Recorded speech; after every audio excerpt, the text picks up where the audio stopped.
Assalamualaikum warahmatullahi wabarakatuh. At-tahiyatu mubarakatuh salawatu thayyibatu lillah. Assalamu alayka ayyuhan nabiyyu wa rahmatullahi wabarakatuh. Assalamu alayna wa ala ibadillahi sholihin. Ashhadu an la ilaha illallah wahdahu la syarikalah wa asyhadu anna Muhammadan abduhu wa rasuluhu la nabiyal ba'd. Allahumma shalli ala sayyidina Muhammad wa ala alihi wa sahbihi ajma'in. Allah ta'ala bil kitabil karim, a'udzu billahi minasyaitonir rajim. Bismillahirrahmanirrahim. Innallaha wa malaikatahu yusholluna 'alan nabi. Ya ayyuhalladzina amanu shallu 'alaihi wa sallimu taslima.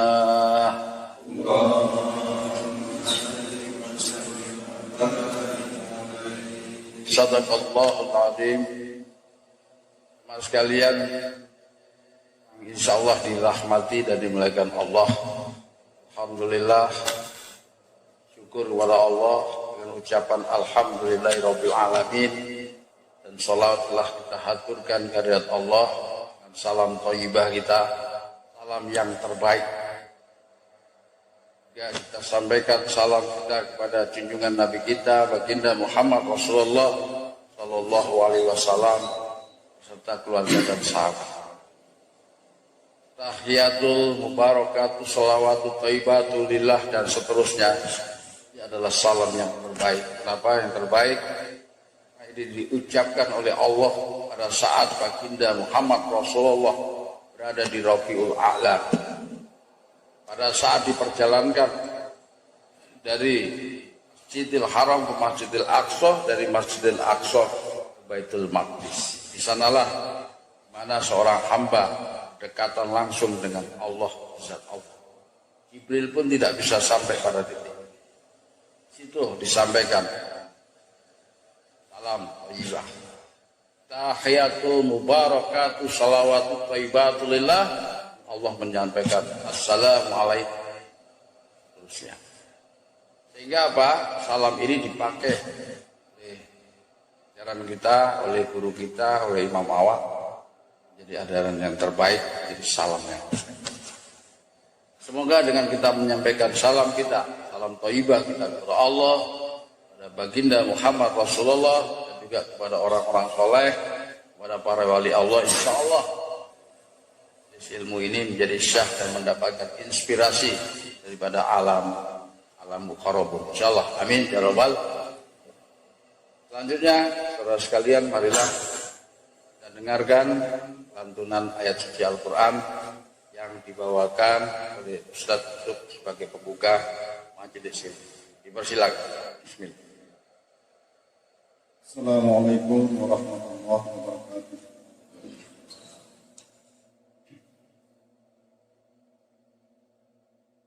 A'udzu billahi minasyaitonir rajim.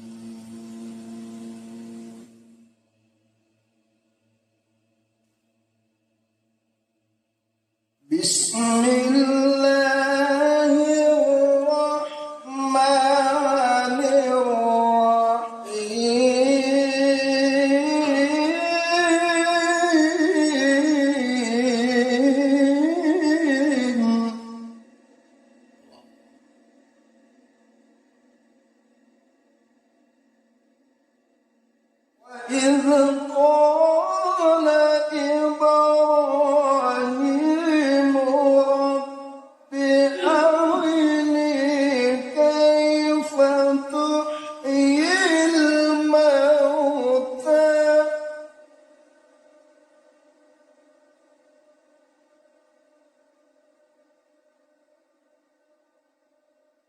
قال أولم نؤمن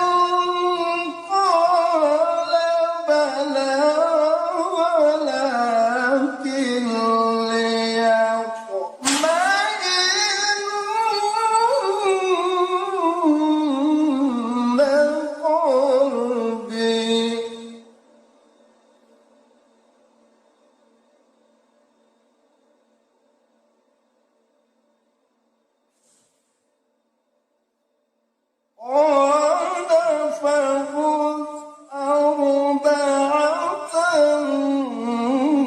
من الطير فاصرهن إليك ثم اجعل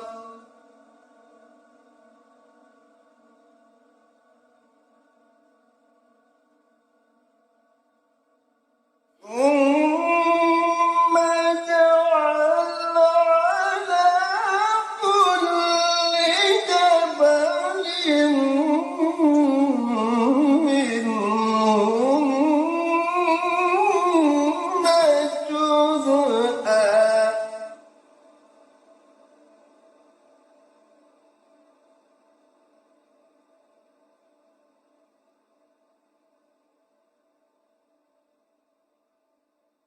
على كل جبل منهن جزءا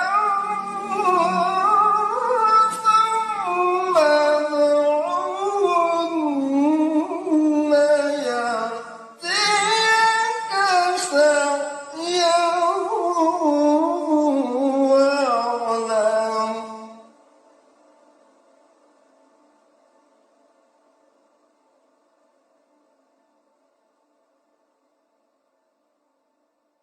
قال فخذ أربعة من الطير فاصرهن إليك ثم اجعل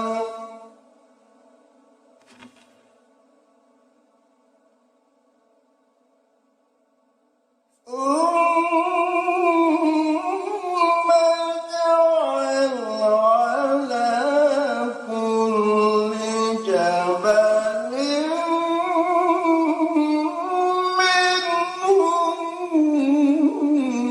منهن جزءا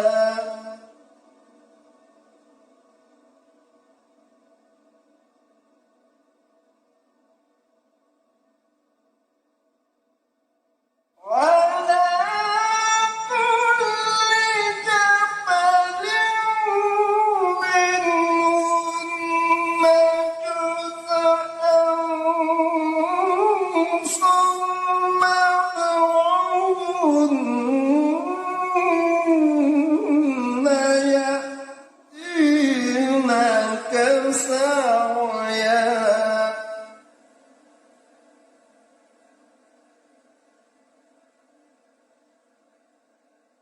ثم ادعوهن يأتينك سعيا واعلم أن الله عزيز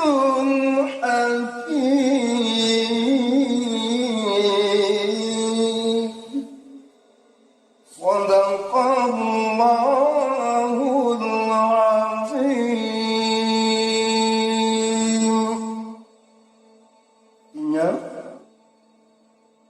Ingatlah ketika Ibrahim berkata, "Ya Tuhan, perlihatkanlah padaku bagaimana Engkau menghidupkan orang mati." Allah berfirman, "Belum yakinkah kamu?" Ibrahim menjawab, "Aku telah meyakininya, akan tetapi agar hatiku tetap mantap dengan imanku." Allah berfirman, "Kalau demikian, ambillah 4 ekor burung, lalu cincanglah semuanya olehmu." Allah berfirman, "Lalu letakkan di atas tiap-tiap satu bukit satu bagian dari bagian-bagian itu. Kemudian panggillah mereka, niscaya mereka datang kepadamu dengan segera. Ketahuilah bahwa Allah Maha Perkasa, Maha Bijaksana." Maha benar Allah dengan segala firman-Nya. Assalamualaikum warahmatullahi wabarakatuh. Waalaikumsalam. Demikian teman sekalian, surat apa itu? 206 Al-Baqarah ya 206 sengaja diambil sebagai ayat pembuka, dan ini terkait dengan kajian pada malam hari. Kajian malam hari, kajian langsung pada titik yang tertinggi yang jadi tujuan kita. Apa kita harus sama-sama duduk di sini ya, penuh dengan kebersamaan dalam nilai-nilai torekoh, penggapaian hakikat, kemudian ada nilai-nilai baiatnya. Itu apa? Ini yang penting. Ini diambil dalam Rifatul Ifah. Syariat yang keberapa di situ dibacakan? Syariat ke-8 dari milah Ibrahim adalah mencapai tingkat hakikat, yaitu tingkat pembuktian. Tingkat pembuktian. Capai tingkat hakikat, yaitu tingkat pembuktian. Buktian yang tertinggi. Ibrahim pun minta kepada Allah, ya Allah, agar mantap imanku, maka buktikan. Ibrahim. Allah bilang, kamu nggak yakin Ibrahim? Supaya lebih mantap ya Allah, supaya lebih mantap lagi. Buktikan kepadaku ya Allah, bagaimana caranya engkau menghidupkan yang sudah mati. Dipercontohkan 40 penggal ditaruh di bukit dan dipanggil lagi dan hidup untuk pembuktian. Kita dan guru kita meminta kepada kita semua dalam nasihat pelajarannya itu, orang itu harus sampai pada titik pembuktian, bukan teori. Jadi kalau belum sampai titik ini, jangan berhenti kita belajar dan belajar terus, kita berzikir, jangan terus kemudian merasa sudah sampai pengetahuan satu. Ini salah satu ma'rifatul hanifah pada syariat yang ada 9 syariat di dalam ma'rifatul hanifah. Ini betul-betul ditanamkan dalam diri, ini pelajaran guru kita, kakek guru kita, ya, Imam Awal nih. Tolong ini betul-betul jadi pedoman, pegang. Nah ini kita harus membuktikan pada titik ini. Yang pertama, syariat hanifah, ma'rifatul hanifah. Syariat pertama dari milah Ibrahim adalah sikap tegas kepada kekafiran. 1. Tegas kepada kekafiran. 2. Syariat kedua dari milah Ibrahim adalah menepati janji. 2. Menepati janji. Syariat ketiga dari milah Ibrahim adalah berpedoman pada ru'yatul as-salihah, Ya. yaitu mimpi yang benar datang dari sisi Allah. Jadi kalau ada jamaah laduna ilma, yang pertama percaya petunjuk, setelah berikutnya berjalan sekian lama karena mungkin dia lebih cerdas, lebih tahu tentang pengetahuan di luar laduna ilma dan dia tidak yakin lagi dengan mubasyirah, itu sebenarnya dia sudah harus gitu. Kenapa? Laduna ilma berdasarkan mubasyirah. Kalau Anda menumpang di kendaraan laduna ilma, berarti harus meyakini mubasyirah. Kalau enggak, berarti sudah sejalan. Nggak sejalan, monggo silakan turun dari kendaraan. Gitu, gampangannya seperti itu. Ini mubasyirah menjadi pedoman. Salah satu syariat Ibrahim. Terus berikutnya, Syariat keempat dari milah Ibrahim adalah hidup mengikuti perintah wahyu. ya mengikuti perintah, diperintah kemanapun atas dasar wahyu. Tong ikut. Gini yang disampaikan yang ketiga tadi, bahwa kenapa jamaah itu tidak meyakini akan mubasyirah pada saat pertamanya yakin, karena apabila ada satu petunjuk-petunjuk yang mengenai kepada dirinya, kemudian petunjuk itu tidak bagus atas dirinya, dan itu untuk memperbaiki dirinya, nggak nerima. Itu bukan saya nggak percaya petunjuk, buktinya saya masih baik ini. Masih sodakoh ini, saya masih berbuat baik, Ini petunjuknya nggak bagus. Yang menolak agama Basiro itu. Banyak begini, banyak sekali. Banyak sekali. Nah, yang begini ini terjadi di tengah-tengah kita. Yang ke berikutnya. Syariat kelima dari millah Ibrahim adalah menjadi imam dan memiliki sebanyak-banyak keturunan dari istri-istri yang dimiliki. Ya itu. Syariat ke berapa? Kelima. Ini yang paling enak ini yang disukai. Mas ini tuh senang ya. Saya ketawa gitu udah senang. Jadi imam. Saya ini belum imam. Ngoni so imam. Ini setiap diri itu adalah imam. Diri kita. Dan ini adalah imam bagi akal, nafsu, hayat, dan jasad ini. Ruh kita ini adalah imam.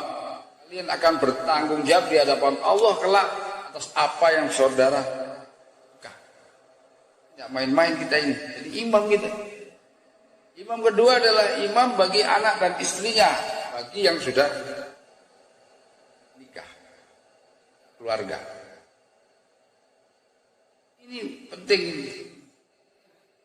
Imam umatnya. Kalau dia sudah punya umatnya. Jadi yang paling bagus yang Allah suka itu apa? Umatnya banyak, anak-anaknya banyak, bininya banyak, ya, istrinya banyak, seneng itu. Jadi Imam Malik kalau kurang tambah, apa? Yang penting bini pertama 7. Dia bilang, khair.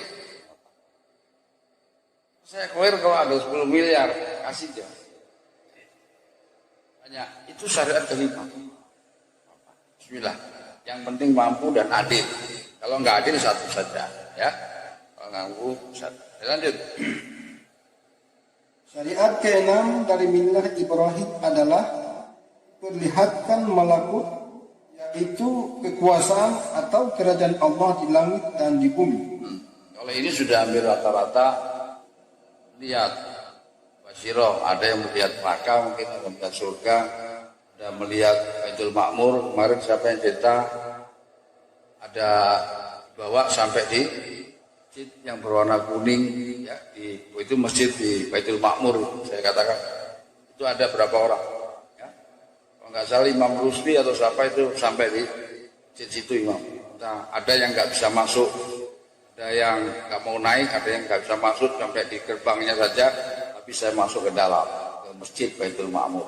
Itu salah satu bagian daripada syariat itu. Diberikan kemampuan melihat kerajaan malakut. Tapi ada juga yang basiro, bisa langsung. Katanya siapa? Ya, mungkin kalau kita bisa sampai atau kita terakat kita tinggi bisa sampai seperti itu.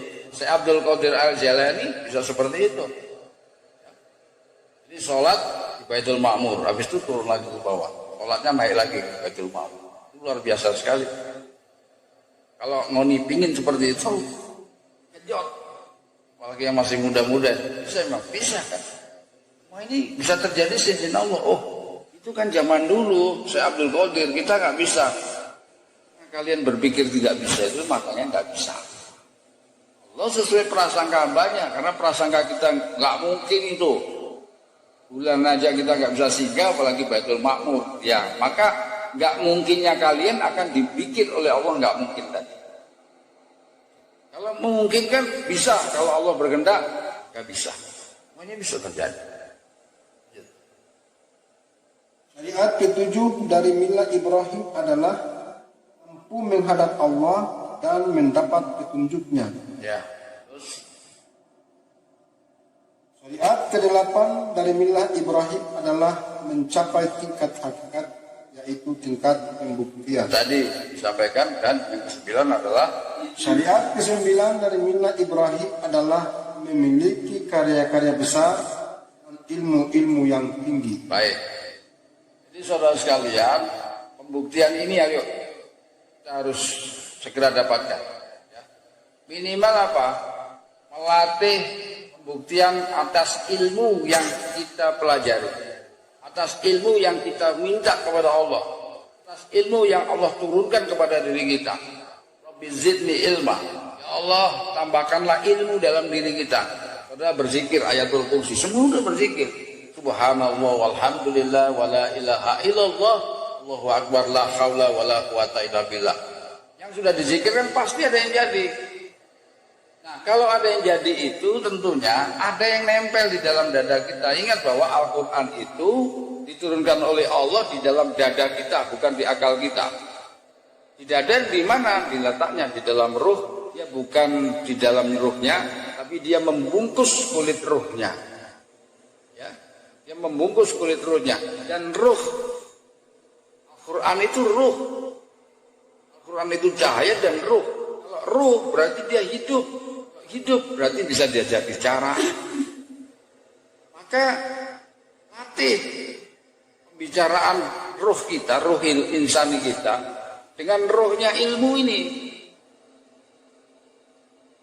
Nah, permasalahannya kita begitu, tadi sempat Imam sampaikan di sana beberapa jamaah bahwa ruh kita ini tidak pernah menyapa ilmu, tidak pernah dilatih, tidak pernah disapa.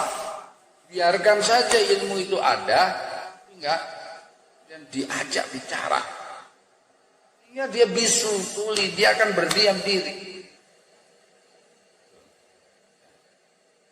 Orang yang ada ilmu, hikmahnya akan naik, tingkat. Misalnya kalau misalnya Pak Guru ini, Guru apa Pak? Pelajaran apa? Ya. Pada dasarnya dia mengetahui tentang urusan kimia, pelajaran kimia. Kalau ilmunya nambah ada, ini pengetahuan pelajaran kimia itu semakin meningkat, makin cerdas nih orang. Tentang alat berat, tentang apa, tentang elektrik, tentang macam-macam, diberikan kemampuan kita, dorong oleh ilmu ini, berikan inspirasi ilmu, hikmahnya jadi nambah. Kayak emas ini dia sudah ada punya hikmah. Bikin apa namanya itu batu alam. Tapi kalau kemudian ilmunya nambah, pandaian dan kecerdasan itu bertambah, kreativitasnya nambah. Mencapai titik pembuktian itu beberapa, kesimpulan 3. Yang pertama adalah kan melakukan ibadah yang kemudian saudara lelah dengan ibadah itu. Mengumpulkan ibadah tapi hasilnya adalah melelahkan. Apa itu ibadah yang melelahkan? Ibadahnya bagus, sholatnya bagus, zikirnya bagus, nuntut ilmunya bagus, sedekahnya banyak. Masjid hebat sekali. Mungkin dia bisa khotbah, suaranya bagus, lantang dan lain sebagainya. Di hadapan masyarakat banyak dia terkenal menjadi alim. Dia melelahkan, dia lelah beribadah. Siapakah ibadah? Orang yang beribadah tapi lelah, tidak mendapatkan apa-apa, yaitu orang yang beribadah bukan karena Allah, tapi karena mencari tenaran diri. Sehingga apa? Seluruh ibadahnya ini pada saat nanti di yaumil akhir, dia nggak mendapat apa-apa, Masya Allah. Contoh maulid Nabi kita lakukan tadi. Kalau mau nih bekerja, hanya untuk mencari perhatian seseorang saja, dan ikhlas karena Allah agar Anda dianggap paling rajin di situ, nggak mendapat apa-apa. Hati-hati loh. Yang kala kita sudah kelelahan beribadah yang lama, ternyata nol hasilnya, tidak memperoleh apa-apa. Karena apa? Ikhlas karena Allah. Kalau orang ikhlas karena Allah, tidak peduli mau sendiri kek, banyak orang kek, ya sudah begitu aja. Soalnya majelis ilmu itu, saya datang sendiri, saya mau nyapu sendiri, saya mau membersihkan karpet sendiri, saya siapkan semua. Itu bagus. Ikhlas karena Allah, bukan karena siapa-siapa. Harapannya seperti itu. Jadi satu yang menjadi hambatan mencapai milah Ibrahim, apalagi pembuktian, jangan melakukan ibadah yang melelahkan. Artinya apa? Ibadah yang bukan ikhlas karena Allah, tapi karena pamrih, karena dilihat oleh seorang. Itu. Yang kedua apa? Jangan ibadah bersama setan. Ibadah bersama setan itu seperti apa? Ibadah yang bersama setan itu apabila saudara beribadah, apapun peribadatannya, termasuk sholat di dalamnya, zikir di dalamnya, sedekah di dalamnya, ya, terutama pada saat sholat, saudara tidak bisa kemudian hanya waktu itu untuk Allah. Majelis ilmu juga demikian, saat majelis zikir juga demikian. Saudara tidak punya kemampuan menghadirkan Allah. Yang diingatnya adalah anak dan keluarga, dagangannya, dan semua upaya-upaya yang masih ada di dalam diri saudara. Saat saudara mengucapkan Allah, Allah, Allah, Allah, yang diingat anak. Saat diucap subhanallah, subhanallah, yang diingat istrinya. Saat diucap Allahu Akbar, la ilaha illallah, la haula wa la quwata illa billah, yang diingat rumah dan dagangannya. Ini terjadi berarti saudara beribadah, lafaznya mengucap Allah, tapi pikiran dan diri saudara itu ditemani setan laknatullah, dibisikkan, diberikan bayang-bayang di situ. Sehingga ini yang dikatakan bahwa dia beribadah, kalian beribadah, temani setan laknatullah. Maka tanggalkan semua. Makanya pada saat majelis zikir Imam sampaikan, ikhlaskan waktu ini untuk Allah. Tenangkan jiwa dan ikhlaskan untuk Allah. Kalau kalian gelisah, majelis ilmu seperti ini, ya, mendengarkan kajian, kemudian Anda resah, diingat rumah, yang diingat keluarga, yang diingat ingin pulang, yang diingat HP-nya, ya, berita-berita di dalam HP, mau Facebook, mau WA, tidak fokus di sini. Di situ saudara lagi beribadah, lagi mengumpulkan amalan, tapi amalan bersama setan anak. Ini menjadi halangan, tidak berupaya untuk ikhlas karena Allah billahi ta'ala. Yang tiga adalah salah konsep dalam urusan menentukan urusan duniawi dalam kehidupan. Apa itu? Saudara berkonsep bahwa dunia ini adalah keseriusan. Hidup di dunia ini seperti betul-betul dan sungguh-sungguh. Al-Quran mengatakan di dalam beberapa ayat bahwa dunia ini hanya permainan saja. Hidup di dunia ini hanya main-main. Dan saat saudara berkonsep dari awal bahwa hidup di dunia bukan main-main, sungguh-sungguh, maka inilah kehancuran pada diri kita. Saya melihat kehancuran orang lain, diri kita. Kenapa? Akan muncul rasa iri. Saat orang lain punya rumah, kita belum, kita iri. Saat orang lain ada motor, kita belum, kita iri. Ya, saat kita punya harta banyak, kita jadi sombong. Kenapa? Karena seakan-akan harta ini milik kita. Bukan hanya permainan, tapi sudah kesungguhan bahwa rumah yang kita miliki kita punya. Menipu usaha dagang-dagang sudah maju, wah banyak. Kita lupakan majelis.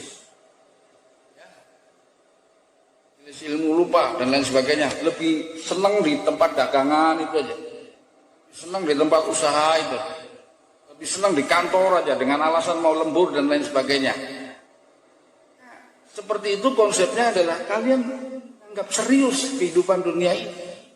Padahal dunia hanya main-main. Allah katakan dunia ini hanya permainan semata, mainan yang melalaikan. Kalau kita memposisikan dunia ini main-main saja, enak hidup itu. Coba perhatikan anak-anak kecil itu. Dulu pernah kecil semua. Saat kita kecil, main apapun. Main tenis meja kayak, mau main apa namanya, yang di kali itu, ya, ada lomba dan sebagainya. Tapi karena kita menganggap itu permainan, kalah dan menang pulangnya seneng. Masih bisa rangkul-rangkulan, ya, teman-teman bagu rangkul, bisa berceria sampai setempat. Besoknya main lagi. Kondisi apa? Yang menang senang, yang kalah juga senang. Karena mereka tahu bahwa ini hanya permainan saja. Walaupun yang menang dapat hadiah, yang kalah kehilangan, ya, tidak mendapat hadiah, tapi mereka ngumpul sama-sama, berangkul-rangkul dan bersendahura mereka. Ceria pulangnya. Tapi di kala hidup ini kita serius. Itulah. kemudian kita saling menginjak satu di antara yang lain. Timbul rasa dengki di situ, timbul rasa iri di situ, timbul rasa sombong, ujub dan lain sebagainya. Maka saudara sekalian, tanggalkan semua itu. Bahwa kehidupan ini permainan untuk urusan dunia, tapi jangan main-main urusan akhirat. Rasulullah katakan bahwa jadilah akhirat, jangan jadi anak dunia. Kenapa? Karena di akhirat kelaklah kehidupan kita yang sebenarnya. Bukan di dunia ini, di akhirat kelak kita hidup yang sebenarnya. Ayo, maka di dunia ini menjadi ladang kita. Kumpulkan sebanyak-banyaknya. Hanya orang yang cerdas, Nabi katakan itu adalah orang yang mampu dia melihat akhiratnya. Duniawinya saja yang dilihat. Berarti kita tidak boleh kaya, bukan tidak boleh, berarti tidak boleh bikin rumah. Bikin. Untuk anak kita, untuk istri kita, itu mereka amanah. Harta sebanyak-banyak untuk bersedekah di jalan Allah. Kita semakin harta semakin bagus karena banyak orang yang susah kita bisa bantu di situ. Hati saudara hanya untuk Allah, jangan untuk duniawi. Ini harapannya seperti itu. Kalau hati untuk Allah, bukan untuk dunia, maka insya Allah pembuktian ini akan bisa kita lakukan. Akan terjadi pada diri kita. Ibrahim alaihissalam dia tinggalkan anak istrinya jauh-jauh untuk mencari keberadaan zat Allah. Musa alaihissalam juga demikian, bisa ketemu dengan Allah dalam pembuktian. Maka kita pun juga demikian. Bukan meninggalkan anak dan istri kita, setidaknya kita masuk di dalam dimensi halwat. Kita tanggalkan pada malam hari, kalau mereka tertidur lelap, anak tertidur lelap, istri tertidur lelap, kita jangan ikut tertidur lelap. Bangun. Orang berselimut, bangunlah kamu. Al-Muzammil, bangunlah kamu pada tengah malam.